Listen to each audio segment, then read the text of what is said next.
Yo, what is going on, everybody? It's Brave Cat here once again with another Frontier Signals update. So I don't have too much today, so at the end of the video I'll just mention a couple of quick things on the side.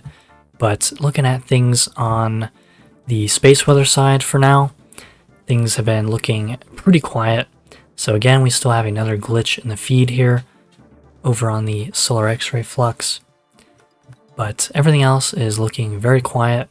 Especially on these charts here, everything is tapering down with the solar wind, and the KP has been basically 0. And luckily all the SDO feeds are working perfectly fine now. So these are all updated and ready to go, it looks like. And we are still looking at those 3 major sunspot groups on here, which are looking pretty stable. Haven't had anything popping off from those right now, which is good to see. And all we have is very minor coronal holes going on here. So pretty good to see that everything is stable, even given all that. And looking over here at the GOES 19, the glitches that I saw at the very last frame, looks like that was just the usual recalibration or whatever, the huge flash that happens every now and again. So not actually anything going on in the corona. And again, looking down here at the sunspot feeds, so we've got this one for the far side, and the gray region over here seems to have gotten a little bit darker on the far side, a little bit bigger perhaps. So, but we haven't had any far side eruptions, so we'll just have to wait and see what that looks like. But it appears to be pretty stable so far. And looking at the ones currently facing us, might as well bring it up on the full screen here, if it decides to load, that is. So anyways, just looking at it from here, pretty easy to see that these are fairly stable. Maybe the middle region has developed slightly, but again, there's really not much in terms of the magnetic complexity going on there. So pretty low chance for flaring. Even all the satellite charging hazards have been playing along, everything's in the green. And the aurora forecasts are just slightly above normal, but at this point that is the new normal. A little bit to be expected here. So we're just going to move on to the earthquakes. Like I said, there hasn't been really too much notable happening in the last 24 hours, but I can still run through a couple of things here. So pretty average activity in the deeper regions, and one of the main things I've noticed going through this whole kind of cycle of pressure that we've had is that we have not really had any antipodal movement whatsoever. So from that very deep 7 that we had, nothing really crazy happened over here. And even with the larger spike in activity up here in Alaska, we do not really see anything going on down here.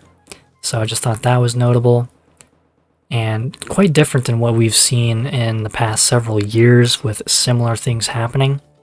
So whatever's going on right now, seismically and potentially even volcanically, is playing out a little bit differently than it normally would. But we do still have quite a bit of stuff going on up here in Alaska, funneling down to the west coast, where really the only notable thing that's happened across the United States here is going to be looking at this 4.9 down here in Louisiana. So Dutch Sense made a post over on X about this, although his live stream has been offline sadly. But he did post about this, which is interesting, so we can actually take a look at the area, but we probably don't need to because I'll just reference his post. But there is some oil and gas fracking operations going on down here right at the earthquake. So that does kind of make sense in a way. We are going to see earthquake activity happening anywhere there's any sort of perforations in the crust, whether it be natural magma chambers, even ones that are completely ancient, or even perhaps man-made activity in the form of nuclear testing sites, as we see with the activity over here in Nevada, or the pumping, drilling operations going on in Texas and a lot of these other southern and midwestern states. Pretty common and becoming very frequent to see the pressure drop off at locations where drilling is going on.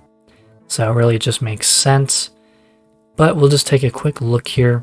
So looking at the origin data for this earthquake, things are a little bit opposite than usual. So instead of the USGS downplaying an earthquake, they kind of seem to be pumping it up actually. But I'm not really too sure, because when you look at the felt reports, let's see this one here. So this is people actually reporting in, and so this data is usually never reviewed by a scientist because it could be skewed in some way. But looking at here at the actual responses, we do have this topping out at above a 7, and I kind of find that hard to believe. I think if people were actually feeling a 7 in this region, there would have been a lot more damage going on, and there hasn't really been any damage reports coming out of here. So some of these are going to be a little bit erroneous, but quite a few of these are up here in the 5 to 6 region. And when we look at some of these other data points here, where it's like basically a horizontal line, makes me a little bit suspicious, especially when it's at weird magnitudes like 3.8 or 3.1.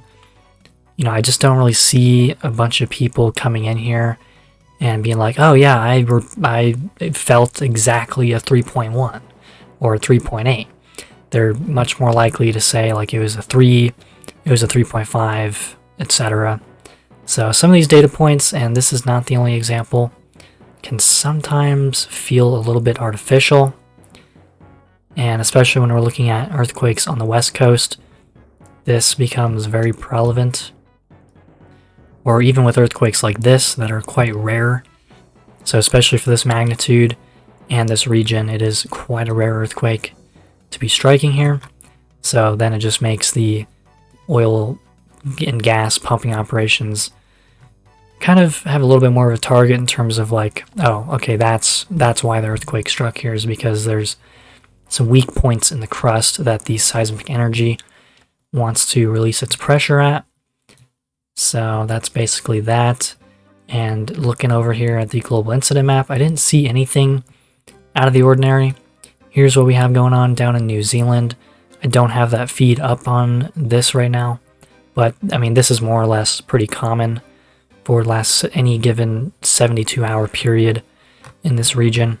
Usually a lot of smaller quakes, but we do have a few down here that are in the 5 range, and a couple of these are not reported on the other feeds.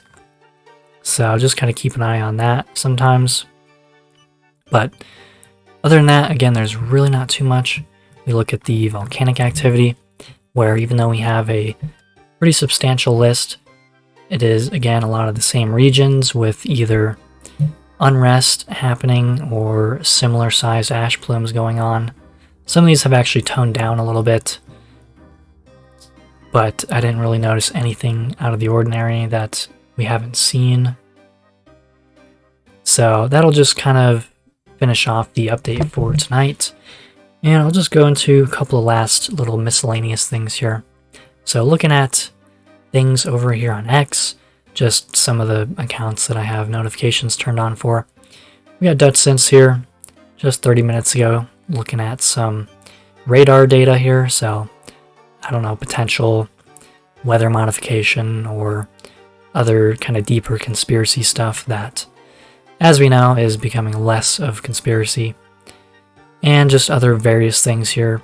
Open-minded approach has been a pretty solid account over here, and I have the main ones always in the description.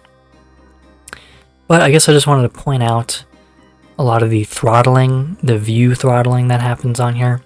So especially accounts like Open-minded or other kind of catastrophism related things, or just anything that the elites or whatever don't want people looking at, those accounts get throttled the most. So that being said, I'm really not too worried about becoming monetized, whether that's on X or on YouTube, because it's just not really much of a thing these days anyway. even accounts that do regular normal stuff, even most of the time, they are not able to make a living off of monetization. So unless you're a really big account and you're basically just posting slop all day, there's not really much point to that. So even looking over here on YouTube, this just cracks me up, because like, it's funny because back when I used to make Minecraft videos, I was actually eligible for monetization at some point. But then of course they got to raise the bar. So apparently you have to have 3,000 hours of valid public watch hours, whatever that means, in the last year, or you can have 3 million valid public YouTube short views in the last 90 days. So I just thought that's kind of comical and kind of ridiculous. You know, they just keep raising the bar for that, and if any of these platforms don't like somebody, well, they have no problem shoving them under the bus. So that being said, at some point I probably will have some sort of donation page or Patreon going on. But see, I'm a kind of merit-based person, and at this point, like, I want to actually have plenty of reasonable things to actually provide for me to justify having a donation page or a Patreon. So, you know, if I have a donation page, it's just going to be small. If I run a Patreon, I'm going to try to actually have some sort of extra content over there. So, you know, that's just kind of what I'm playing around with and just kind of juggling in my mind about those sorts of things. But other than that, though, that'll about do it for today's video. These updates are going to be over here on the website. So if you scroll down at the bottom of the homepage, should show the last updated video on here, and so on and so forth. But that'll be it for tonight's update. Hope y'all enjoyed. Please like and subscribe for more, and commenting down below. Man, I can't talk tonight. Really does help. So with that, I will catch you all in the next.